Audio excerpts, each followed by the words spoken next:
What's going on, everybody? We are back with another video here on the Enebo Racing channel. Tonight we are going to be getting started on a project that I've been slacking on for a while.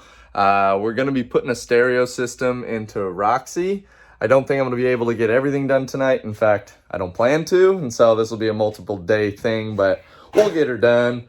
But yeah, we got a killer sound system going in this thing, and let me show you what we got. And then we'll move into kind of the step-by-step process of what we're going to be doing.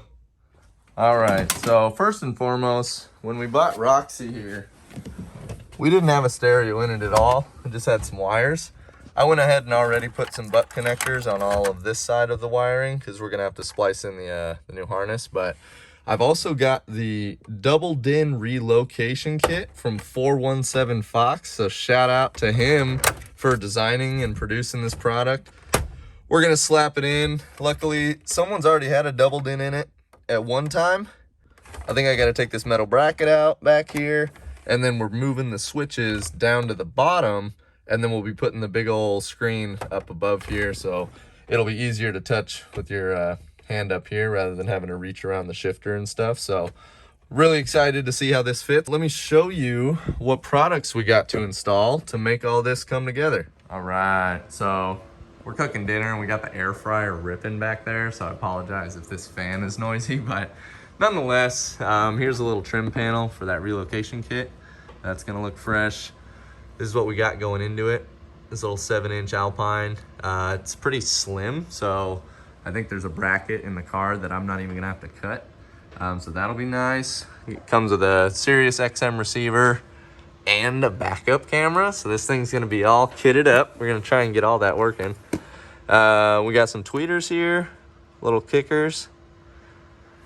And then we're rocking the Pioneers, the TSA 1687s up front.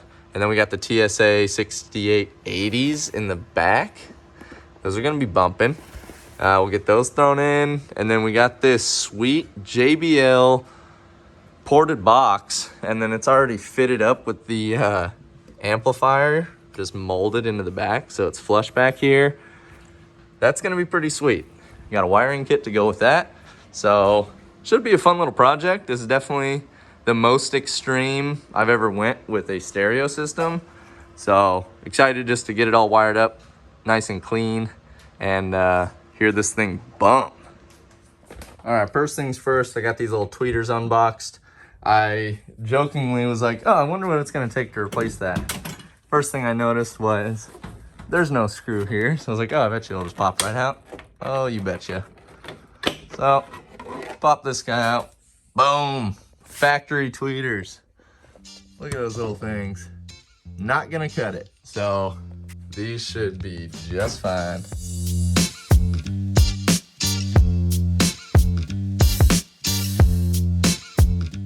All right, I thought that I ran into a problem, but I think I found a solution without tearing up the car too bad. So at first I was like, oh, these look sick, but in order to make it fit like that vent right here, I'm gonna put the speaker down, this vent right here, it hits, obviously, because that speaker is pretty deep. However, just by loosening this, I didn't want to lose this vent completely. I could have just taken it out, but I just loosened these. And then what I'm gonna do is put the speaker in and then try and cinch these back up so it touches, so it doesn't vibrate, you know, just to keep pressure on it. It's my thought. Should keep the vent there and not lose that functionality, because it is nice to get a defrost and defrost your windows for you. I am quickly realizing though that I would like to test these wires to see which ones are which, but I need to have my head unit installed, and so I'm gonna start moving in here before installing any speakers and just get the head unit knocked out. That way I can test speakers once it comes time for that. But I really don't know if it's positive or negative. So I'm gonna get the head unit all knocked out and get back to it. So one of the first things we gotta do is get this HVAC panel out, which I got a 7mm socket here. Gonna zap these guys out.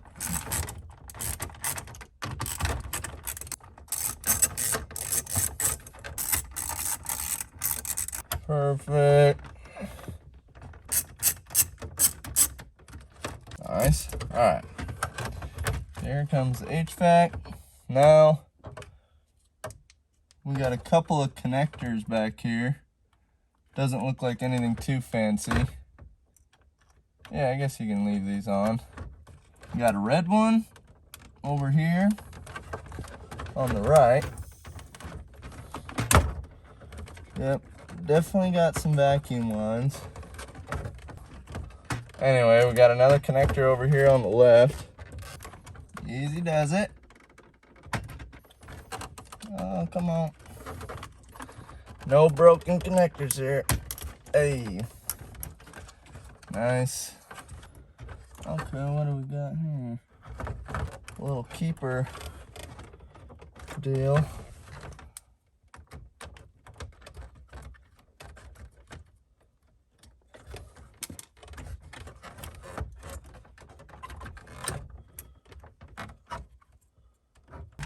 Yeah, I think we gotta cut here and we gotta cut here and get all this stuff in the middle here out of the way. This metal bracket back here has got to get unbolted and taken out. Yeah, no, should be pretty simple. We'll get it out of here. All right, I'm gonna stop and give you an update. I'm gonna wrap it up for tonight, but I did make a lot of progress. So basically what I've done is chopped out the center plastic section that was connected here. I just used a Dremel, made a huge mess, a bunch of plastic dust everywhere, but I'll clean it up later. Fact of the matter is I got it done. Basically there was a metal bracket. That metal bracket was bolted down there with two 7/16 nuts over there. And then there was another bracket that held in the airbag module back here, that blue box. Couple of little 9/32 bolts, got those out.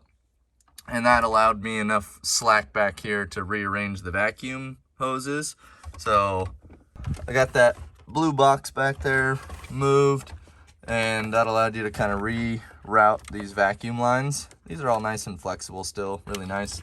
That's gonna reach the back of this panel, no problem. We got the light and the electronics. You are gonna have to trim these out of the loom up here just to allow you the slack to go down and reach the panel. That's really the last thing we gotta do. And then we'll wire in the stereo stuff back here.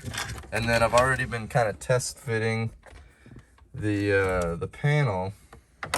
And so this is just gonna Velcro to the face of the HVAC panels, as well as Velcro to the fronts of the brackets here. And so once that's all stuffed up into place, it's gonna Velcro in place like that. Something like that. I ain't gonna be too picky with it. This car's probably gonna get beat up a little bit, so just need to get it in place, get it Velcroed in, and yeah, the stereo is gonna be mounted up. Oh, actually, let me bolt this into place and see how far off we are. All right, so I've been struggling with this thing behind the scenes, but it's gonna definitely take some trial and error to get it fitted all up before really mounting things too solid, but it looks really good. I mean, it's gonna look really, really nice. So this is just gonna Velcro to the front of that once we're all done, but we'll get the brackets and stuff mounted up, but this is all hard mounted. Just gotta do some wiring magic behind there, and should be able to start hooking stuff up. All right, we're back. It's a new day. We're gonna go ahead and get this wiring harness all wired up, and we'll catch back up here in a second.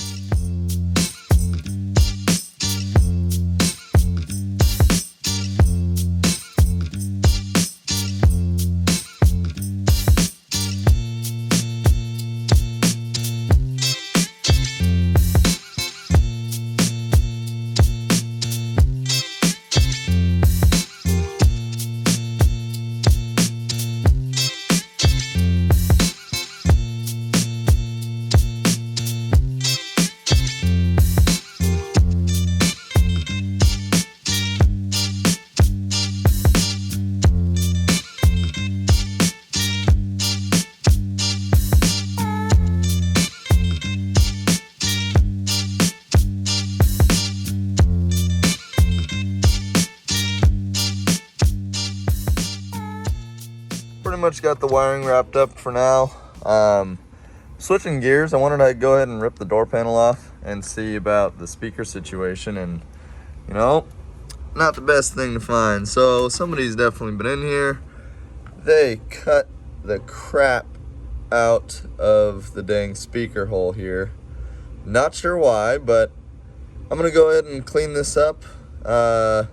Yeah, not sure what to think about that, but otherwise we'll start fitting the speaker up. It might be a little too deep. The window regulator's right there. I'm gonna see how much I can bend outward, but yeah, we might have to get some different speakers.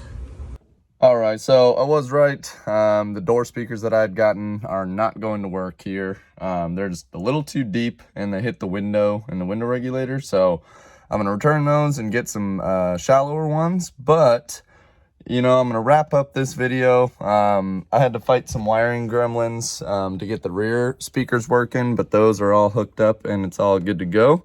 And yeah, we got the head unit turning on and everything's looking good. So let me show you what that looks like. And yeah, we'll wrap it up. All right, so I got all the wires tucked back there. Got this sweet Alpine look.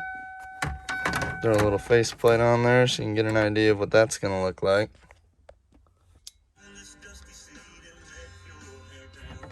Oh yeah, I'm not gonna play the music because it's copyrighted, but you got a little taste. There was some noise coming out of those back speakers, and yeah, pretty excited just to see that it's working. This is a pretty sweet little stereo, really responsive.